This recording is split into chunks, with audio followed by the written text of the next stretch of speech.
On this edition of Great Lakes Now, ice climbing in Pictured Rocks National Lakeshore.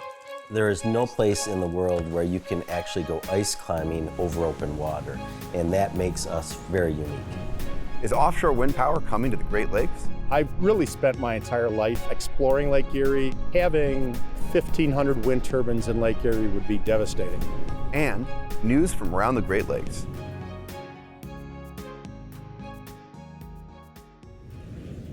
This program is brought to you by the Fred A. and Barbara M. Erb Family Foundation, the Charles Stewart Mott Foundation. The Consumers Energy Foundation is committed to serving Michigan, from preserving our state's natural resources and sustaining our future, to continuing business growth, academic achievement, and community involvement. Learn more at consumersenergy.com/foundation. The Richard C. Devereaux Foundation for Energy and Environmental Programs at DPTV, the Polk Family Fund, and viewers like you. Thank you. Hi, I'm Ward Detweiler. Welcome to Great Lakes Now. There are lots of ways to get outside and enjoy winter in the Great Lakes region. For our first story, Ian Solomon took a trip to the shores of Lake Superior to try his hand at one winter sport you may not have heard of. It's a sport that's growing in popularity, especially around the Great Lakes, and it's custom-made for northern winters. It's climbing, but not on rocks. It's on ice. Munising, Michigan is one of the hottest spots for ice climbing. Bill Thompson is an avid climber, an instructor, and one of the owners of Downwind Sports in Munising.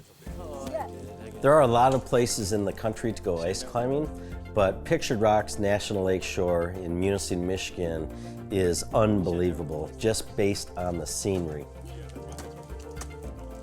We get a lot of snow up here, but we are also nestled on the southern shore of Lake Superior. A lot of our climbs actually ascend right out of Lake Superior. There is no place in the world where you can actually go ice climbing over open water, and that makes us very unique.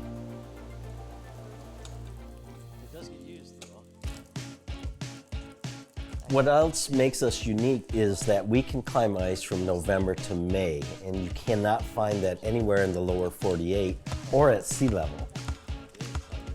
So I decided to check it out. I headed north to Michigan's Upper Peninsula to see what ice climbing was all about. My first stop was Downwind Sports, where I knew I could get two important things: great gear and a great guide. Hi, I'm Emily. Hi, Emily. Nice to meet you. Nice Ian. to meet you. All right, you can come on back here and we'll get you all set. Cool.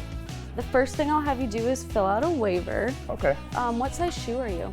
I am a 12 to 12 and a half. All right, I'm gonna go grab some boots for you. Okay, thank you. Yeah, no problem. So have you ever been ice climbing before? No, I haven't. This will be my first time. Oh, heck yeah. Emily Ganter is an ice climbing guide. She discovered the sport when she was a college student at Northern Michigan University in Marquette, about 45 miles west. When I was in college, we'd go hiking, but there was never anything that I was like, oh, I love winter. But when I found ice climbing, I was like, okay, like now I know why I love winter. This is why I want to be up here. Like, it's something to do. Our winters are like 6 months long. Emily got me outfitted with the gear I needed, including insulated mountain boots and something critical to ice climbing. They're called crampons.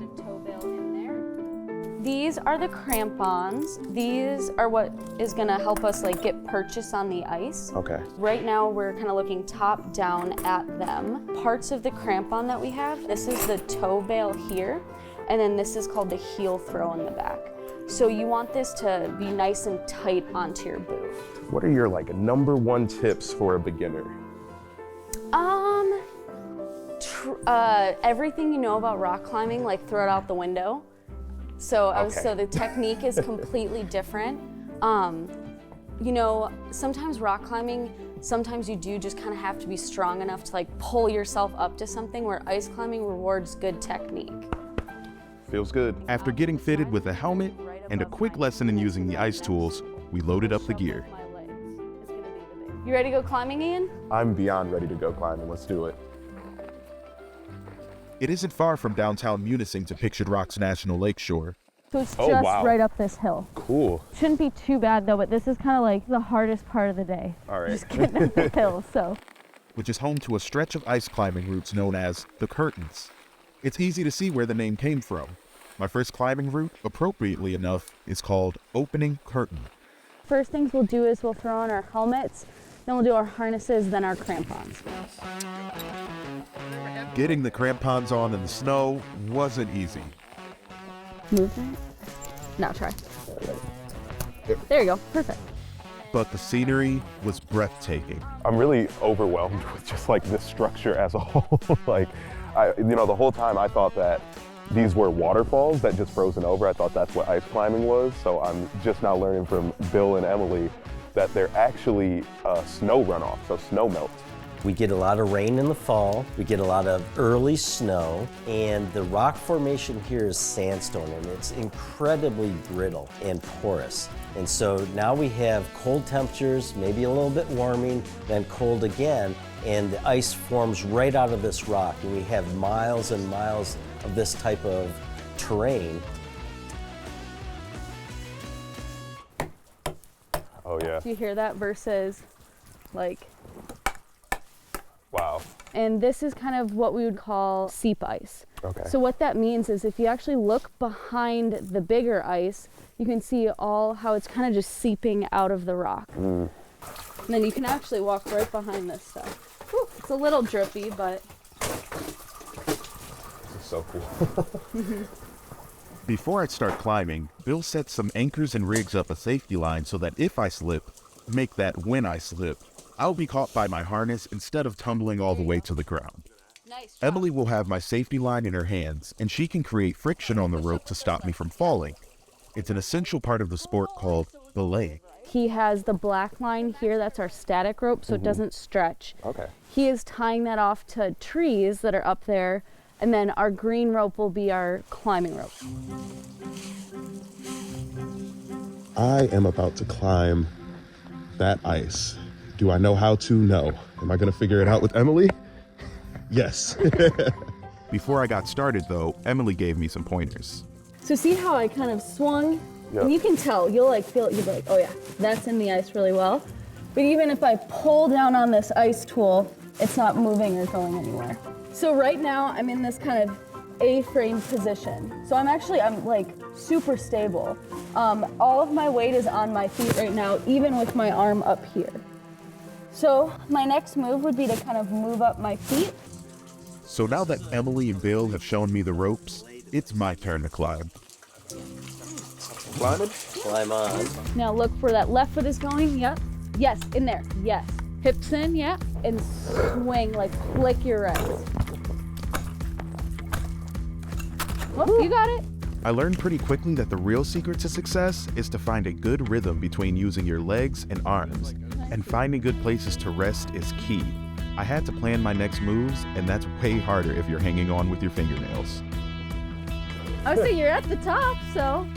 Well, let me celebrate. So before you come down, look back, you can see the lake behind you. Oh, wow.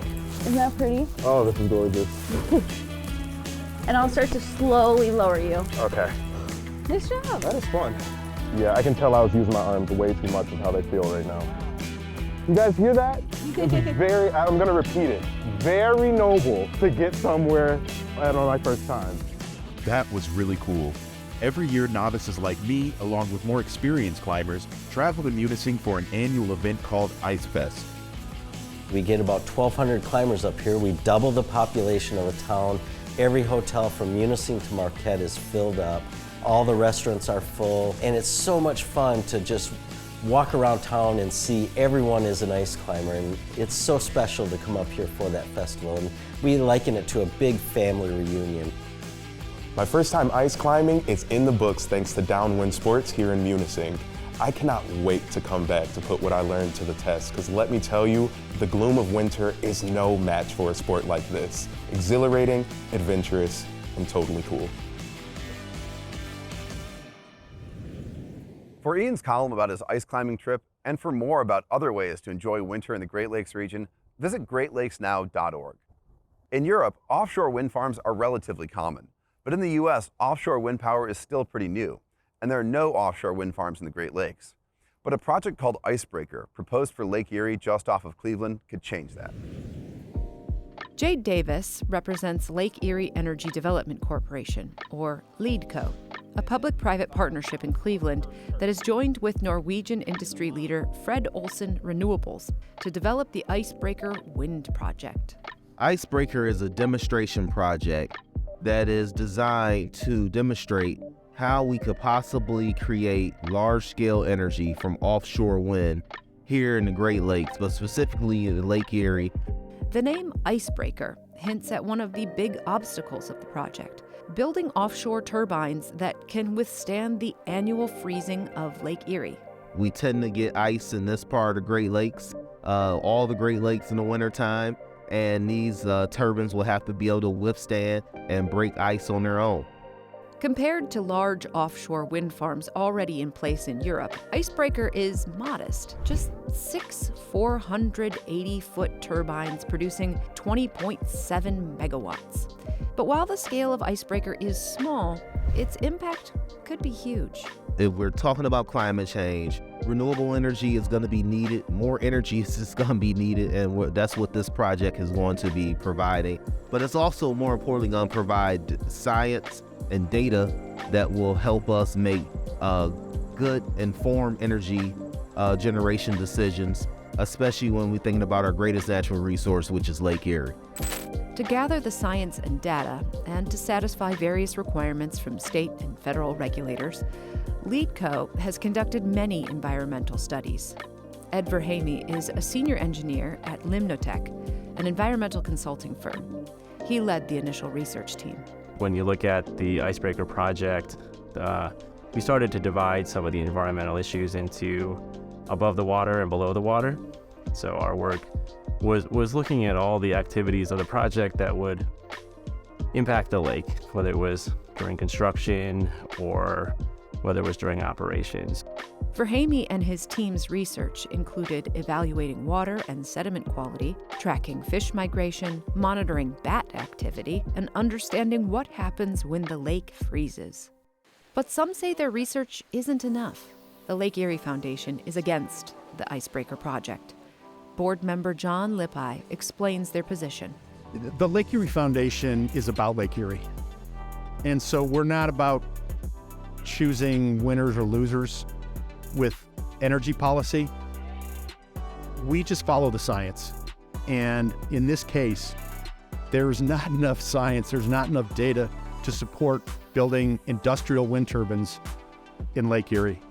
According to Lippi, the Foundation's concerns include the cost of the project, the impact on migratory birds, and the fallout of disrupting potentially toxic sediment during construction. When the U.S. Army Corps of Engineers dredged the Cuyahoga River for decades and decades, they just dumped the toxic sediment out into the lake. And one of the things that we know is that construction of something like a wind turbine out in the lake will disturb that toxic sediment. Verhamy says concerns about toxic sediment were also shared by his team, but their research concluded that no Icebreaker turbines or the buried cables that connect each turbine to the power grid will be located in areas known to contain toxic sediment.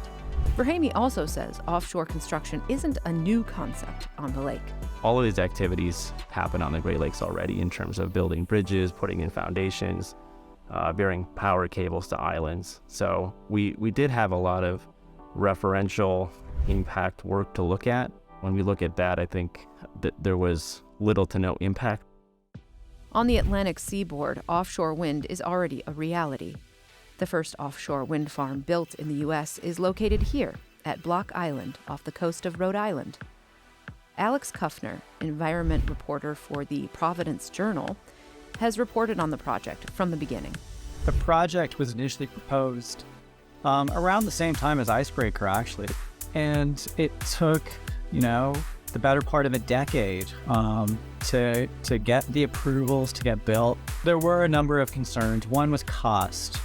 The second sort of area of opposition had to do with, the views. These turbines, even though they're far off the mainland shore of Rhode Island, they're very close to the Block Island shore.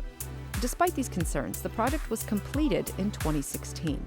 In the time since, have the rosy promises or the dire warnings come true? In terms of energy production, Block Island promised to generate 30 megawatts of energy, enough to power 17,000 homes. Kuffner says the amount of energy generated fluctuates. So in certain years, the project has produced actually more power than they promised, because it turned out that the turbines were a little bit more efficient than they thought, that the winds were stronger. But then recently, some of the turbines had to go down for maintenance. Prior to construction, some predicted that coveted fishing grounds would be disrupted. According to Kuffner, that didn't happen. The turbines were strategically placed to avoid a negative impact. And while new jobs were mainly limited to temporary construction positions, the local charter boat industry is enjoying a healthy uptick in business. The guys that have small boats that are taking people out to, do rod and reel fishing, they love the wind farm because you've created this reef effect around the bases of the turbines.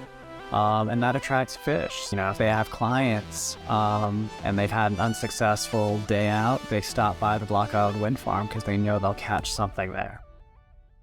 Back in Ohio, John Lippi and his colleagues at Lake Erie Foundation are concerned about the precedent Icebreaker could set. They worry that it would lead to widespread wind turbine development on Lake Erie. The developers for Icebreaker have stated on multiple occasions that their goal is to generate 5,000 megawatts of electricity out of Lake Erie by the year 2030. And to do that, they would need to build about 1,400 to 1,600 wind turbines in Lake Erie. Having 1,500 wind turbines in Lake Erie would be devastating to all of us who love Lake Erie.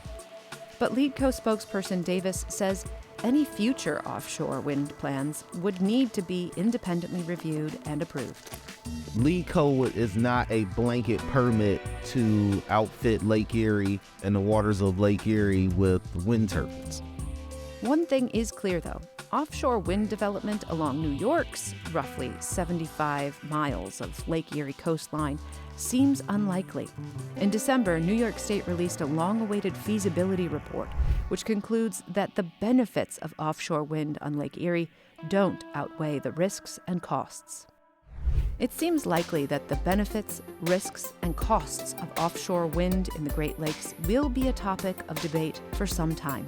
No energy solution is perfect. All of them have pros and cons, so there's no zero-impact option available. The choices between which impacts seem most acceptable. If you accept climate science, right, we have to reduce our carbon emissions. We have to, wean ourselves off fossil fuels. Offshore wind is key to doing that. For more about energy and climate change in the Great Lakes region, visit greatlakesnow.org. And now it's time for The Catch, which takes you around the Great Lakes to hear from reporters about the issues they're covering. Here in the Great Lakes region, we know all about gray winter skies, but according to Bridge, Michigan reporter Kelly House, this winter has been especially cloudy. So in the first 8 days of 2023, a Grand Rapids National Weather Service monitoring station registered 5 minutes of total sunlight. And that's out of thousands of minutes of potential over those days. And while Great Lakes winters are known to be cloudy, Kelly says that the beginning of 2023 was an outlier, even by Michigan standards. The reason? Climate change. Our winters are getting warmer, and that can lead to drearier, muddier, experiences when we're used to having crisp skies and snow by this time of year. The reason for that has to do with the lake effect. So many Michiganders know the reason we can get some intense storms in the middle of winter is because of air sweeping over the Great Lakes before they really freeze and picking up moisture from the water. So as our winters get warmer, the lakes are slower to freeze, and that means that the potential for clouds and storms is higher. Of course, the lake effect is felt in many areas south and east of a Great Lake, most famously Buffalo, where lake effect snow contributed to a deadly blizzard in the final days of 2022. Kelly says that the trend toward warmer winters changes the lake effect, leading to strong winds sweeping over the open waters, picking up more moisture, which then creates persistent cloud cover. This can wreak havoc on the people living in this region during the winter months. It turns out there's actually a name for that, seasonal affective disorder, which is a real thing. I talked with a researcher who told me the reason that happens has to do with receptors in our brains that are activated when sunlight touches our eyes. And of course, in the winter, when you have these cloudy skies and the angle of the sun is different, you're not getting as much of that. So your brain isn't sending signals to boost your serotonin rate. As far as what the future holds for Great Lakes winter cloud cover, it's likely to continue, but won't necessarily get worse. Scientists were pretty clear that yes, lake effect is going to increase over time, meaning a greater chance of those cloud layers and storms happening. That doesn't necessarily mean we will have more cloudy days, in part because we already have so many. Icy roads are a fact of life for drivers in the Great Lakes region, which is why salt is commonly used to de-ice the pavement. But the use of road salt can be bad for waterways. As part of the Great Lakes News Collaborative project called Refresh, Circle of Blue reporter Brett Walton recently investigated the environmental impact of all that salt on roads in Michigan and beyond. It's the increasing salinity of freshwater that researchers and officials are concerned about. It can harm insects and mussels and freshwater fish. It can loosen pollutants that are already bound up in sediment and send them downstream, where they can influence things like harmful algal blooms, which are already a problem in some of the lakes, especially Lake Erie. Salt can also damage infrastructure, making concrete and metal deteriorate faster than they would otherwise. That's especially true in urban areas where there's lots of pavement. One way to curb these negative consequences? Salt smarter. That can be achieved in a number of ways. One is education, better training. It can also be achieved by changing equipment and changing techniques for salting. So salting trucks are now going slower down the road and pre-wetting the salt. These techniques aim to keep more salt on the pavement where it's needed, instead of letting it bounce and scatter off the road, wasting it. And the results are measurable. The County Road Association says that decades ago, 500 pounds of salt per lane mile were used to de-ice highways. Today, that figure has been cut in half.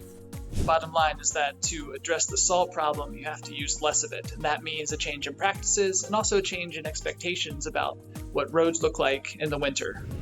A new study shows concerning levels of PFAS in fish harvested from rivers and lakes across the United States, including the Great Lakes. Milwaukee Journal Sentinel reporter Laura Schulte has the details. A group of researchers from the Environmental Working Group and Duke University got together and they analyzed a lot of data that was available from federal agencies regarding PFAS in fish tissue harvested from freshwater lakes, streams across the country. PFAS is an acronym for a family of chemical compounds that have been widely used for decades in waterproof and stain-resistant products and foam used to fight aircraft fires. And these chemicals are an issue specifically for humans because they bioaccumulate in our body over time. And the chemicals have been linked to types of kidney and testicular cancers, lower birth weights, harm to immune and reproductive systems, altered hormone regulation, altered thyroid hormones, as well as high blood pressure. The researchers analyzed hundreds of fish fillets collected by the EPA between 2013 and 2015. Fish with PFAS were found in all 48 contiguous states, and PFAS levels in wild-caught fish were substantially higher than those in commercially raised fish. Consuming fish, once a month, 12 times a year can increase, the amount of PFAS that are accumulating within your body as you take those fish in. And this is really important to know about because we, have always looked at PFAS and drinking water being the largest risk to human consumption with these chemicals. But now we're finding that it is accumulating in our food and therefore, accumulating in our body. All of the 152 fish harvested from the Great Lakes had detectable levels of PFAS. And one salmon harvested from Lake Michigan near Milwaukee in 2010 showed 19,000 parts per trillion of the chemical PFOS. To give some perspective, the EPA released guidance that humans shouldn't consume more than 0.02 parts per trillion of the chemical compounds. For communities with strong ties to fishing, this is going to have a huge effect. This is going to limit the amount of times a year that they can consume the fish, that they rely on for sustenance. Thanks for watching. For more on these stories and the Great Lakes in general, visit greatlakesnow.org. When you get there, you can follow us on social media or subscribe to our newsletter to get updates about our work. See you out on the lakes.